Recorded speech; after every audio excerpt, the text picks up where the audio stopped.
ज्ञान के स्वरूप का विस्तार और सुख का स्वरूप। इनमें प्रथम केवल ज्ञान का स्वरूप क्या है और केवल ज्ञान के साथ आनंद कैसा है, यानी अतीन्द्रिय ज्ञान स्वरूप परिणमित होने से केवली भगवान को सब कुछ प्रत्यक्ष है, यह बताया जाएगा। वास्तव में केवल ज्ञान और लोकालोक दोनों स्वतंत्र हैं, पर परस्पर निमित्त हैं। केवली भगवान ज्ञान की पूर्ण अवस्था रूप परिणमित हुए हैं, अरिहंत हैं। उन्हें संपूर्ण दुनिया का भाव द्रव्य गुण पर्याय प्रत्यक्ष जानने में आता है। जैसा प्रमाण ज्ञान वर्तता है, इसी प्रकार जगत में सर्वज्ञों का परिणमन होता है, जिसमें केवल ज्ञान निमित्त है। संपूर्ण लोक स्वयं के कारण पर्याय रूप परिणमित होता है, इसलिए लोकालोक निमित्त है और लोकालोक निमित्त है, केवल ज्ञान नैमित्तिक है। इस प्रकार परस्पर निमित्तता है, कारण कार्य नहीं है, कर्ता कर्म नहीं है। केवली भगवान इंद्रिय और मन का अवलंबन लेकर क्रम से अर्थात एक के बाद एक नहीं जानते, यानी उनको इंद्रिय और मन का अवलंबन की आवश्यकता ही नहीं है ही नहीं, बल्कि एक साथ जानते हैं, इसलिए अतीन्द्रिय हैं, अक्रम रूप से जानते हैं। प्रश्न: भगवान सभी कुछ जानते हैं और भगवान ने जैसी निश्चित पर्याय देखी है वैसी ही होती है, अन्यथा नहीं। यदि ऐसा मान लिया जाए तो हमारे हाथ में तो कुछ भी नहीं रहता। जैसे कि हमारे ज्ञान में आप जैसे हो वैसे ही जानने में आते हो। यदि तुम हमारे ज्ञान के अधीन नहीं हो तो फिर अन्य रूप क्यों नहीं जान सकते। देखो, जो ज्ञान में जानने में आया उसके समान ही ज्ञेय जानने में आता है। जो ज्ञान में जानने में आया उसके समान ही ज्ञेय जानने में आते हैं, और जैसे ज्ञेय हैं वैसा ज्ञान जानता है। यही तो निमित्त नैमित्तिक संबंध है। भाई, दोनों स्वतंत्र हैं। बहुत खूबसूरती है इस वस्तु स्वरूप में, अलौकिक बात है। ज्ञान ज्ञेय को निमित्त तो है, लेकिन कारण नहीं है। ज्ञान की वजह से वो ज्ञेय माना जाए या ज्ञेय की वजह से ज्ञान माना जाए, ऐसा तीन काल में भी संभव नहीं है। ज्ञान ज्ञेय को निमित्त है, ज्ञेय ज्ञान को निमित्त है, इसलिए एक दूसरे की पराधीनता की प्रसिद्धि नहीं होती। जहाँ भी हम निमित्त नैमित्तिक की बात करते हैं, वहाँ पर वस्तु स्वतः ही स्वतंत्र हो जाती है। ये जो पराधीनता होती है ना, जब हम एक दूसरे में कर्ता कर्मपना कारण कार्यपना घुसेड़ते हैं दो भिन्न द्रव्यों में, क्योंकि कर्ता कर्म कारण कार्य तो स्वद्रव्य में ही लागू होता है। केवल ज्ञान को निमित्त कहें तो लोकाकाश के ज्ञेय नैमित्तिक हैं, और लोकाकाश के ज्ञेय को निमित्त कहें तो केवल ज्ञान नैमित्तिक हैं। दोनों स्वतंत्र हैं। ज्ञान के अधीन होकर पदार्थ परिणमित नहीं होते। पदार्थ का अपना स्वभाव परिणमन करने का है। प्रत्येक द्रव्य इस विश्व में परिणमन स्वभाव वाले हैं। जैसा केवल ज्ञान में जानने में आया है वैसा ही नियम से होगा, ऐसा मानने पर स्वतंत्र वस्तु स्थिति का यथार्थ निश्चय होता है। कैसा होता है? यथार्थ निश्चय होता है, क्योंकि केवली भगवान ने वही जाना है जैसा होने वाला है। इसको दूसरे शब्दों में कहें तो जैसा होने वाला है वैसा ही केवली भगवान के जानने में आया है। चूंकि उनके ज्ञान में आया है इसलिए वैसा होगा, ऐसी बात नहीं है। ये तो पराधीनता वाली बात हो गई कि वस्तु की जो स्थिति है या परिणमन है वो केवल ज्ञान के ऊपर अधीन हो गया। नहीं, वस्तु का परिणमन स्वयं के अधीन होता है, और केवल ज्ञान तो मात्र उसको जानता है। कोई केवल ज्ञान दूसरी पर वस्तु को परिणमित करा दे, ऐसी शक्ति सामर्थ्य केवल ज्ञान में नहीं है। हाँ, जानने की सामर्थ्य केवल ज्ञान में है।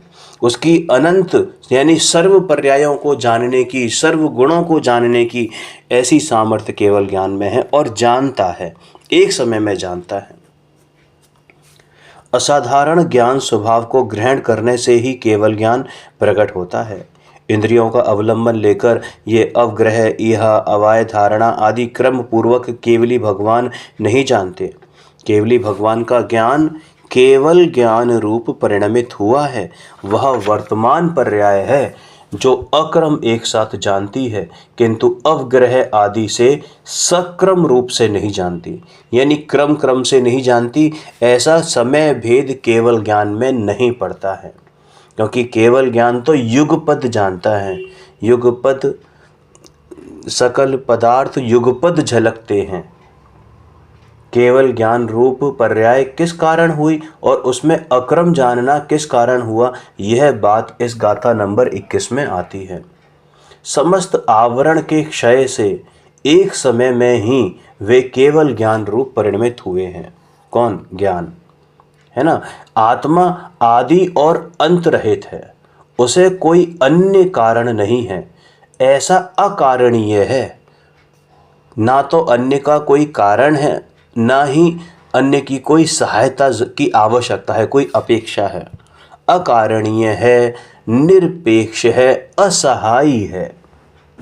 यहाँ स्वयमेव शब्द आया है ना, ज्ञान स्वभाव परिणमित होता है, इसके साथ लिया है, क्योंकि ज्ञान स्वभाव अहेतुक है, यानी अकारण से है, यानी किसी वस्तु के होने या ना होने से ज्ञान स्वभाव पर फर्क पड़ता हो, ऐसी बात नहीं है। ज्ञान स्वभाव तो अपने में है, अन्य में नहीं, अन्य से नहीं। अब प्रश्न आ सकता है कि कितने उपवास करें, कितने शुभ राग करें, कितने सच्चे देवशास्त्र गुरु का राग करें कि केवल ज्ञान प्रकट हो जाए। इनमें से किसी को भी करने से केवल ज्ञान प्रकट नहीं होगा। अनादि अनंत अहेतुक असाधारण ज्ञान स्वभाव है, एकमात्र उसी का ग्रहण करने से केवल ज्ञान प्रकट होता है।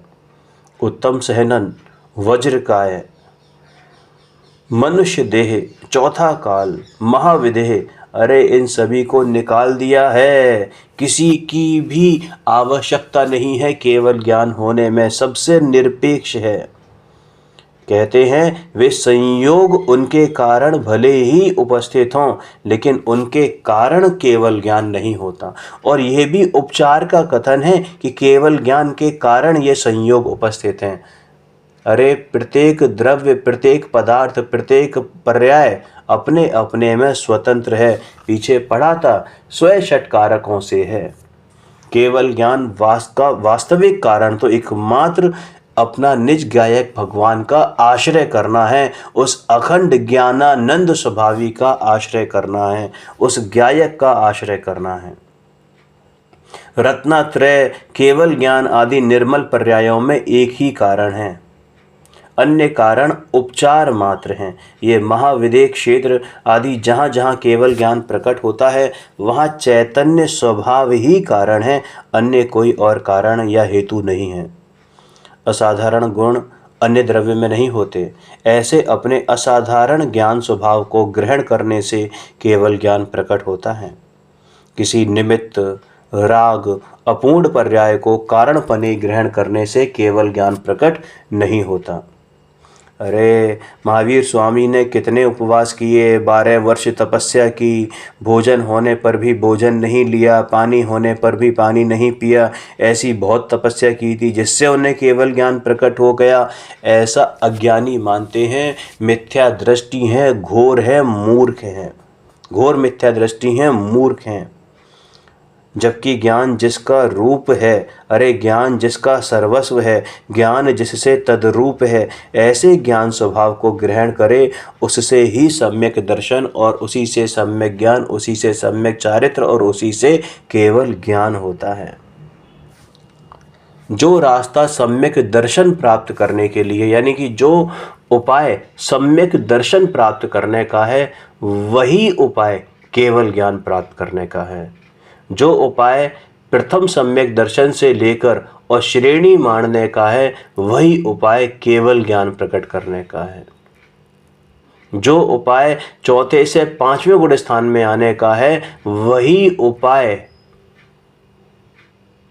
13 से 14वें गुण स्थान में और 14वें से सिद्ध पर्यंत बनने में है। कोई और उपाय है ही नहीं। एकमात्र निज स्वभाव साधन द्वारा यही एकमात्र उपाय है। ऐसे ही ज्ञान स्वभाव को ग्रहण करे तो उसे चारित्र होता है, तथा ऐसे ही ज्ञान स्वभाव को ग्रहण करके पूर्ण एकाग्रता करे तो केवल ज्ञान प्रकट होता है। तीनों ही काल में सुखी होने के उपाय में एकमात्र यही कारण है। एक देखिए जानिए रमे रहिए एक ठौर, समल विमल न विचारिए यही सिद्ध नहीं और। अरे भगवान ऋषभ देव ने 12 माह उपवास किया, ऐसा लोग कहते हैं। भाई अज्ञानी को खबर नहीं है, समझ नहीं है। ये उपवास, व्रत, तप और दान में शुभ राग मंद कषाय करे, यह पुण्य तो है, लेकिन पुण्य से धर्म होता नहीं है। परमाणु को कोई भी परिणमित नहीं कर सकता।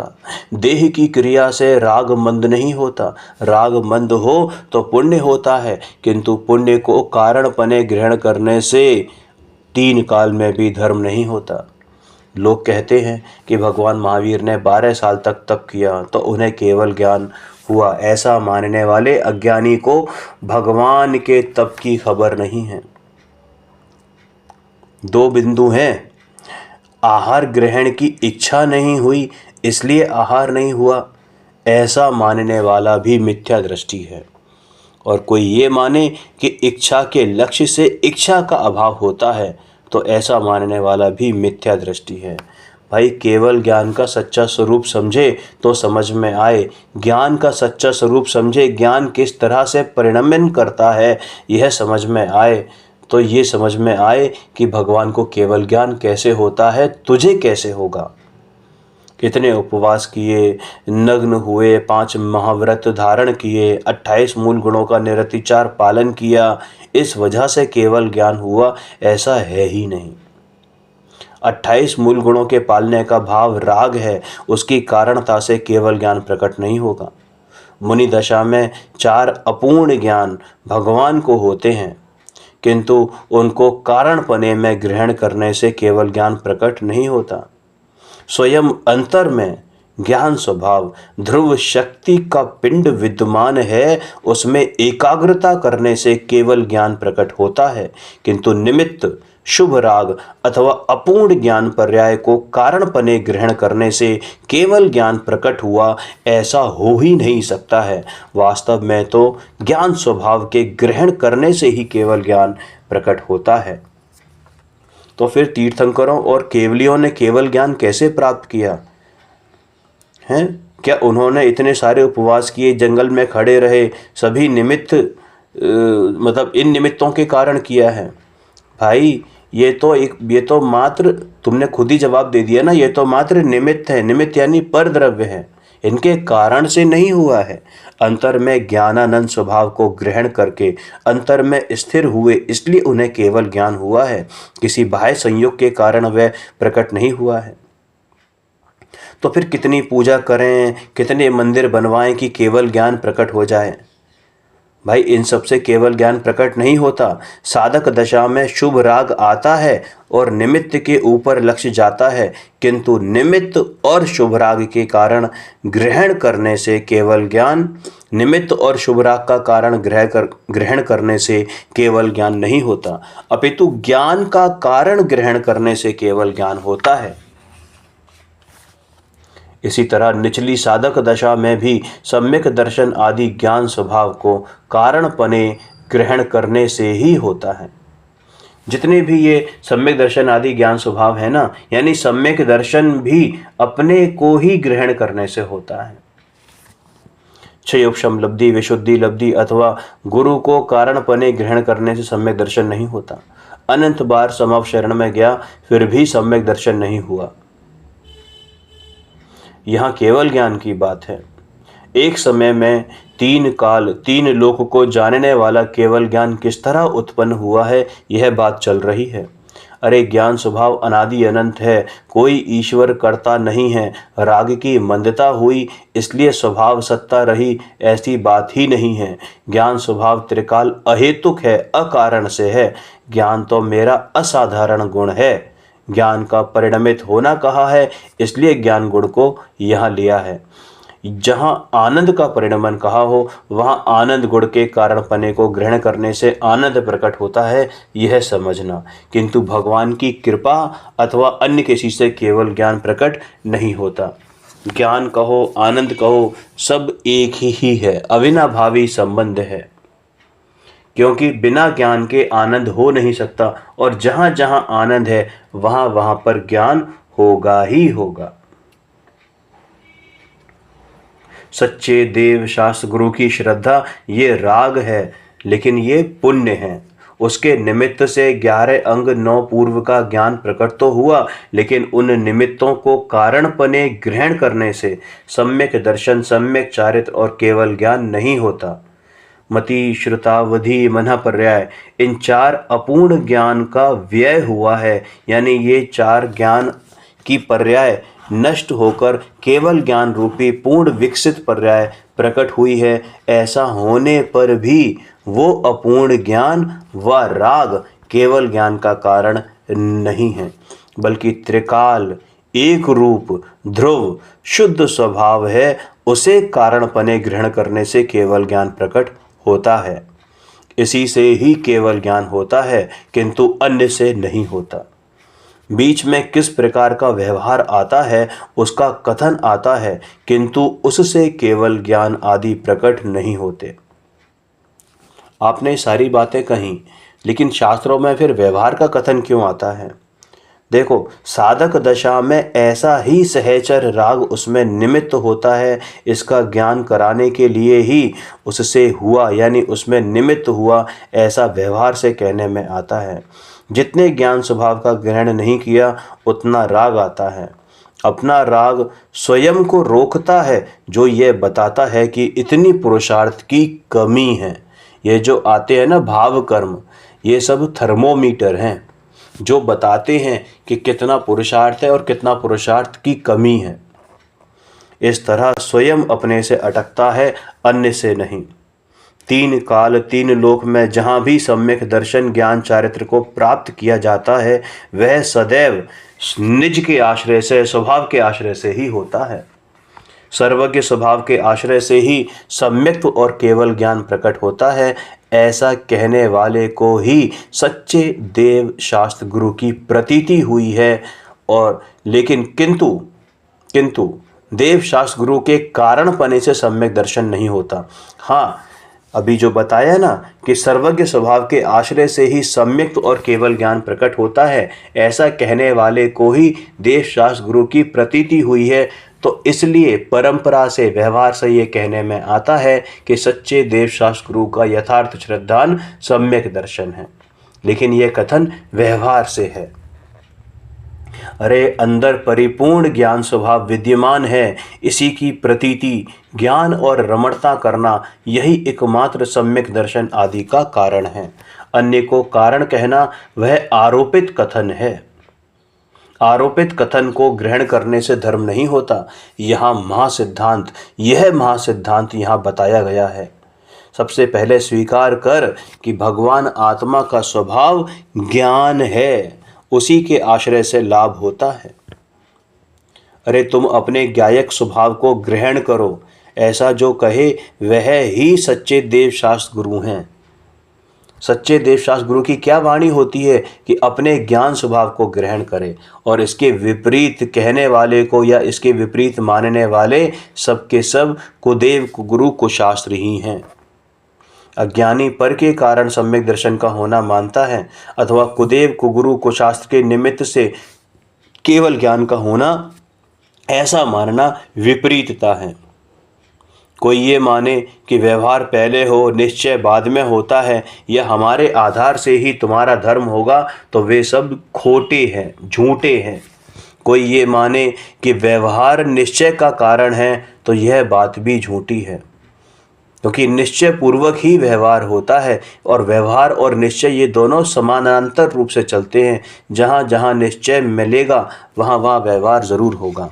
हाँ, जब निश्चय की विषय वस्तु मिल जाएगी, यानी कि अनुभूति के काल में, तो ना वहाँ तो व्यवहार होगा, ना वहाँ पर निश्चय होगा, क्योंकि एकमात्र निश्चय की विषय वस्तु को आपने ग्रहण कर लिया है।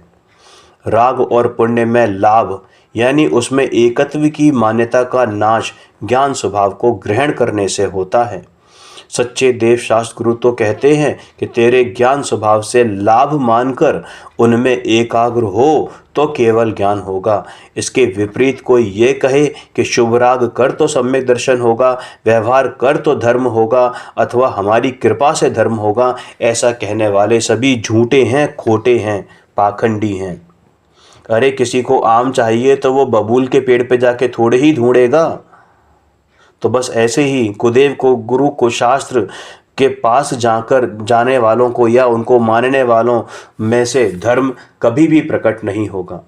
अपने ज्ञान स्वभाव को ग्रहण करोगे तभी केवल ज्ञान को प्राप्त करोगे, ऐसा सच्चे देवशास्त्र गुरु का कथन है। यह आत्मा स्वयं भगवान है, इसके सन्मुख होने रूप पूजा से सम्यक दर्शन होता है, किंतु साक्षात परमात्मा की भक्ति से सम्यक दर्शन नहीं होता। अब इसका अर्थ का अनर्थ ग्रहण मत करना कि हम भक्ति करना छोड़ दें।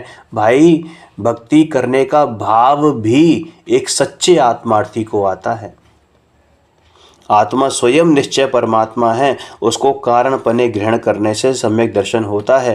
यहाँ केवल ज्ञान की चर्चा की गई है, इसलिए ज्ञान स्वभाव को कारणपने ग्रहण करने की बात यहाँ पर ली गई है, किंतु इसमें भी संपूर्ण आत्मा को ग्रहण करने की बात है। क्षयोपशम रूपी आधा अधूरा ज्ञान को ग्रहण करने की बात नहीं है, ना ही मति, श्रोतावधि, मना, पर्याय आदि अपूर्ण ज्ञानों को अपना स्वभाव मानने की ये बात यहाँ पर नहीं है। मेरा स्वभाव तो एकमात्र ज्ञान स्वभाव है, सामान्य ज्ञान, ज्ञान सामान्य मेरा स्वभाव है। किसी को कम जानना, ज़्यादा जानना ये मेरा स्वभाव ही नहीं है। ज्ञान स्वभाव को ग्रहण करने से तुरंत ही केवल ज्ञान प्रकट होता है, ऐसा यहाँ पर कहा है।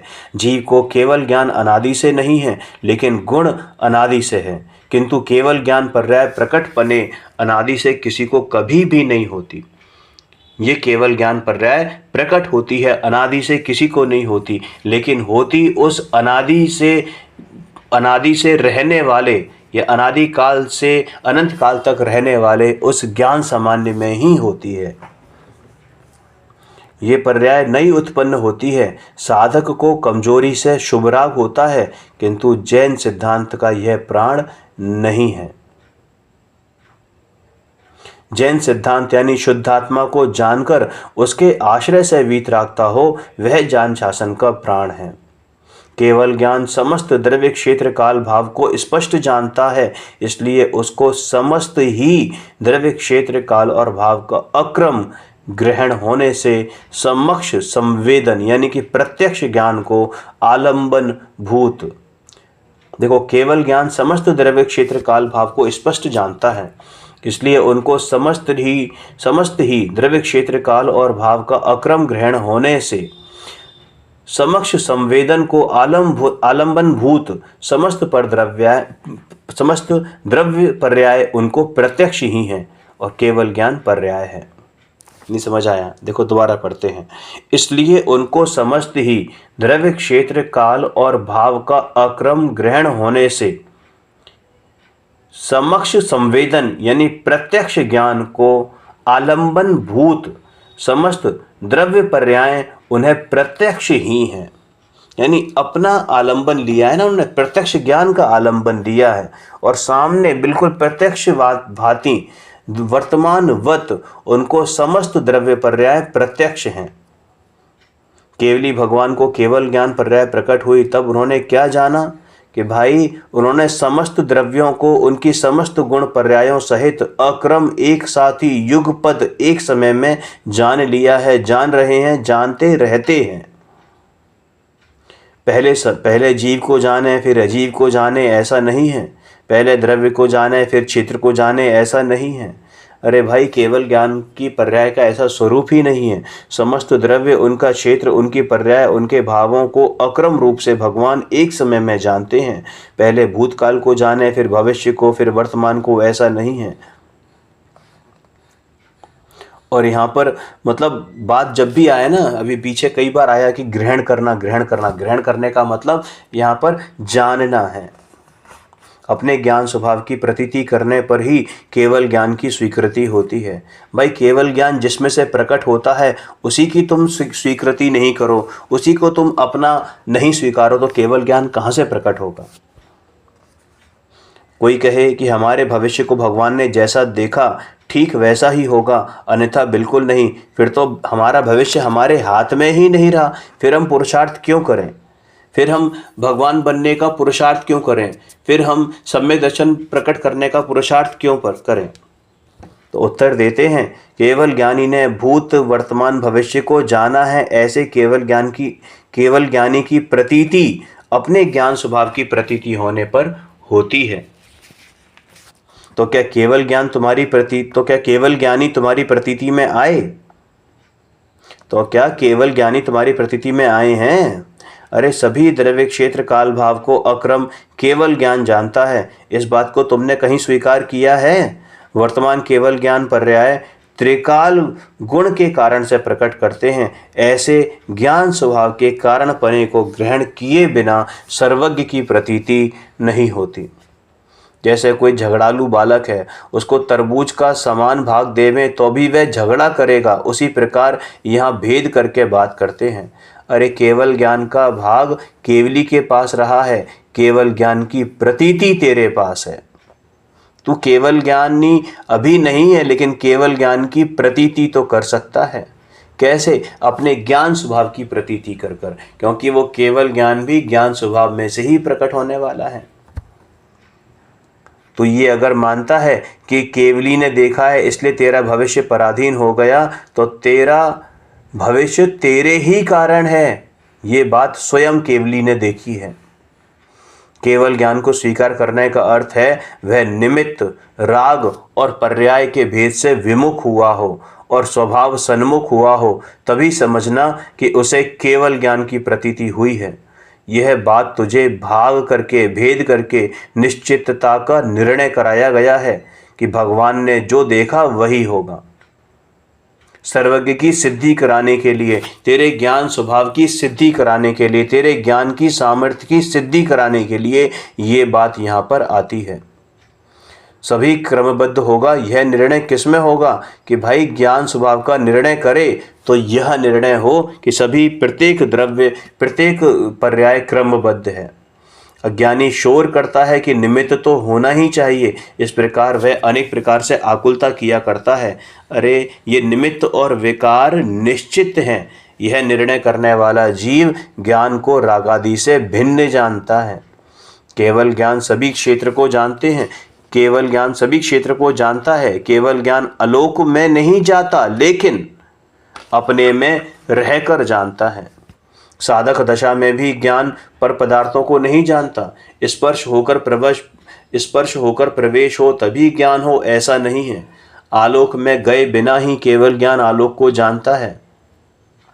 इस तरह केवल ज्ञान को स्वीकार करे, निमित्त आवे तो कार्य होगा, यह बात नहीं रहती। और कोई कहे कि भविष्य में कार्य होगा तब केवल ज्ञान जानेगा, तो यह बात भी असत्य है, क्योंकि तीनों काल को भगवान वर्तमान में जानते हैं।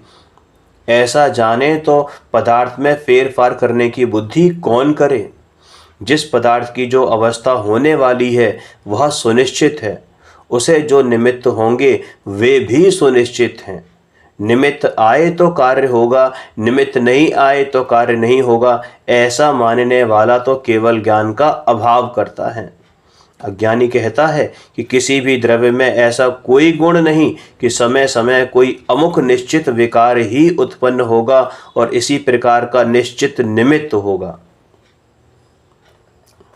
ऐसी कोई दलील करता है तो उसका ये कथन असत्य है, क्योंकि आत्मा में जिस समय जो विकार होने वाला है वह निश्चित है और उस समय जो जो निमित्त होंगे वह भी निश्चित ही है। इस तरह केवल ज्ञान में निश्चित है ऐसा निर्णय करने वाले की दृष्टि बदल गई है। पहले ज्ञान और विकार को एक करके जानता था, किंतु अब सत्य का निर्णय होते ही ज्ञान और राग को भिन्न जानने लग जाता है। जो राग आने वाला होगा उसका आना तो निश्चित ही है, किंतु उसकी दृष्टि बदल गई है। जिसे क्रमबद्ध का निर्णय हुआ हो वह कर्तापने की आकुलता का बोझा उतारकर निर्भर हो जाता है। पर कि कोई अवस्था मेरे कारण से नहीं होती, राग कमजोरी से होता है, किंतु मुझे उसकी जरा सी भी रुचि नहीं है। मैं ज्ञानानंद स्वभावी हूँ। यह निर्णय करने वाला ज्ञान और राग को एक बनाए ऐसा हो नहीं सकता। इस तरह वह निर्भर हुआ है, हल्का हुआ है। अरे ज्ञान स्वभाव के आलंबन से अकर्म केवल ज्ञान प्रकट हुआ है, उसमें लोकालोक निमित्त है। केवल ज्ञान में लोकालोक निमित्त होता है और लोकालोक को जानने में केवल ज्ञान निमित्त है। स्वभाव के आश्रय से केवल ज्ञान प्रकट हुआ, तब लोकालोक को निमित्त कहा गया। ऐसे केवल ज्ञान के स्वरूप को स्वीकार करे तो उसे धर्म होता है। ज्ञान पर्याय ने निमित्त और राग का लक्ष्य यानी पक्ष छोड़कर त्रिकाली स्वभाव का पक्ष लिया, वही स्वभाव का उपादेयपना है। अब प्रश्न आता है कि आत्मा केवल ज्ञान की प्राप्ति किस तरह करता है? केवल ज्ञान की प्राप्ति के लिए साधन रूप कौन सी क्रिया है? कि भाई आत्मा के ज्ञान स्वभाव की कोई आरंभ नहीं है, कोई आदि नहीं है, अनादि से है। आत्मा स्वभाववान है और ज्ञान उसका स्वभाव है, उसकी आदि नहीं। और ज्ञान स्वभाव का नाश हो जाए ऐसा कभी हो नहीं सकता, अनंत है।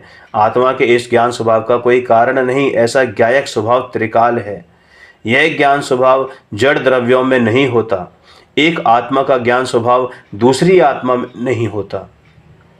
केवल ज्ञान क्रिया प्रकट करने के लिए ज्ञान स्वभाव को कारणपने ग्रहण करने में आए तो उसका कार्य प्रकट होता है। अपना ज्ञान स्वभाव गुरु और शास्त्र के पास नहीं है, वह तो स्वयं चैतन्य द्रव्य का स्वभाव है। चेतन का ज्ञान स्वभाव अंदर में ध्रुवपने है, वह ज्ञान किसी केवली के पास नहीं है।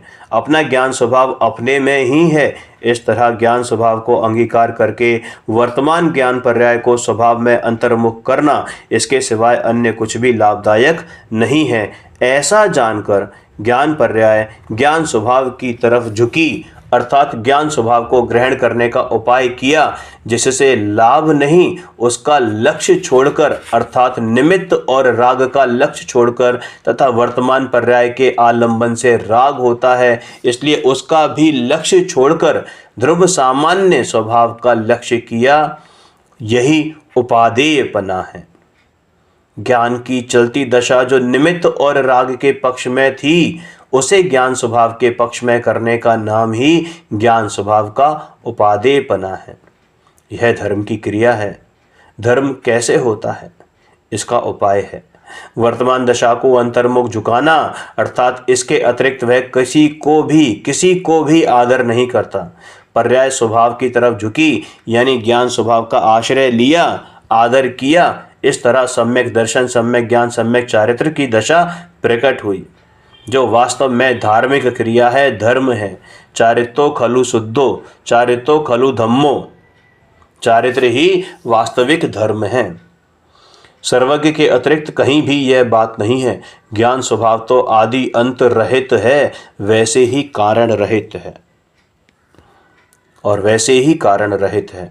वर्तमान अपूर्ण पर्याय में कर्म का क्षयोपशम निमित्त कहा जाता है अथवा पूर्ण पर्याय का अभाव निमित्त कहा जाता है, किंतु त्रिकाली स्वभाव को कोई भी हेतु नहीं होता।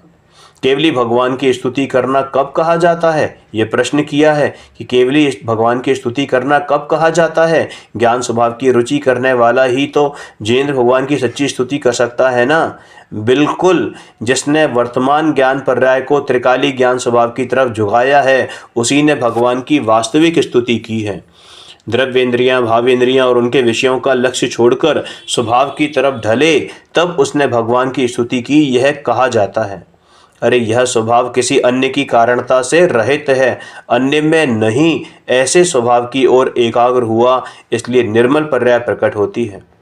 निमित्त राग अथवा पर्याय में से धर्म पर्याय नहीं आती, किंतु द्रव्य स्वभाव में से निर्मल धर्म पर्याय आती है। देखो क्या बोला कि निमित्त राग अथवा पर्याय में से धर्म पर्याय नहीं आती, किंतु द्रव्य स्वभाव में से निर्मल धर्म पर्याय आती है। ऐसी श्रद्धा बिना धर्म नहीं होता। ये दृढ़ श्रद्धा ज्ञानी के होती है, आत्मार्थी के होती है। अज्ञानी पर और राग में धर्म मानकर रुक जाता है। इन देवशास्त्र गुरु में श्रद्धा करके ही बस वहीं पर ठहर जाता है कि ये देव मुझे मोक्ष कराने वाले हैं, इसलिए उसका वीर्य पर में रुक गया है। इसलिए यहाँ आचार्य स्वयं की रुचि कराने की बात करते हैं, क्योंकि रुचि अनुयायी वीर्य है ना। यहाँ कहते हैं कि जो आत्मा के ज्ञान स्वभाव में एकाग्रता करके शुक्ल ध्यान प्रकट करते हैं, तब उन्हें चार घातीय कर्मों का नाश हो जाता है। केवल ज्ञान, चारित्र अथवा सम्यक दर्शन आदि को प्राप्त करने की यही एकमात्र विधि है। चार घाती कर्म का क्षय होते ही आत्मा स्वयमेव केवल ज्ञान प्रकट करता है, यही एक धर्म क्रिया बताई है। अब यहाँ कोई पूछता है कि तीर्थ यात्रा, पूजा, मंदिर इत्यादि कहाँ गए? व्यवहार साधन और निश्चय साध्य भी कहाँ गया? व्यवहार साधन न माने उसे पंचाष्टिकाय भाषा में निश्चयाभासी कहा है, परंतु यहाँ तो आपने व्यवहार साधन को याद भी नहीं किया, सबका सब उड़ा दिया। भाई, धर्म की क्रिया में तो एक ही बात है, जहाँ स्वभाव को साधन बनाया और स्वभाव प्रकट करता है, तो व्यवहार पर साधन पने का उपचार किया जाता है। देखो, जहाँ स्वभाव को साधन बनाया और स्वभाव प्रकट हुआ, तो व्यवहार पर साधन पने का उपचार किया जाता है परंपरा से, व्यवहार से। पंचाष्टिकाय गाथा 172 में तुमने पंचाष्टिकाय का रेफरेंस दिया ना, तो उसी पंचाष्टिकाय में महाग्रंथ है, महाशास्त्र है, वहाँ पर गाथा नंबर 172 में पढ़ो कि निश्चयाभासी और व्यवहाराभासी दोनों का ही वर्णन है, वास्तविक कारण एक ही है। मोक्ष मार्ग प्रकाशक जी में भी यही बात बताई गई है कि निश्चय और व्यवहार दोनों को कारण माने जो जीव वह वस्तु को समझता नहीं है। समझ में आया? एक मनुष्य पर्याय में कोई अपना भला होने का उपाय करे तो हो सकता है, जैसे काने गन्ने की जड़ और उसका ऊपरी फीका भाग तो चूसने योग्य ही नहीं है, और बीच की पोरें कानी होने से वे भी नहीं चूसी जाती। कोई स्वाद का लोभी उन्हें बिगाड़े तो बिगाड़े, परंतु यदि उन्हें बो दे तो बहुत सारे गन्ने हों और उनका स्वाद बहुत मीठा आए। उसी प्रकार मनुष्य पर्याय का बालकपना, वृद्धपना ये सुख योग्य नहीं है। बीच की अवस्था राग क्लेश आदि से युक्त है, वहाँ सुख हो नहीं सकता। कोई विषय सुख का लोभी उसे बिगाड़े तो बिगाड़े, परंतु यदि उसे धर्म साधन में लगाए तो बहुत उच्च पद को पाए। वहाँ सुख बहुत निराकुल पाया जाता है, बहुत से मतलब निराकुल पाया जाता है। इसलिए यहाँ अपना हित साधना सुख होने के भ्रम से वृथा नहीं कहना।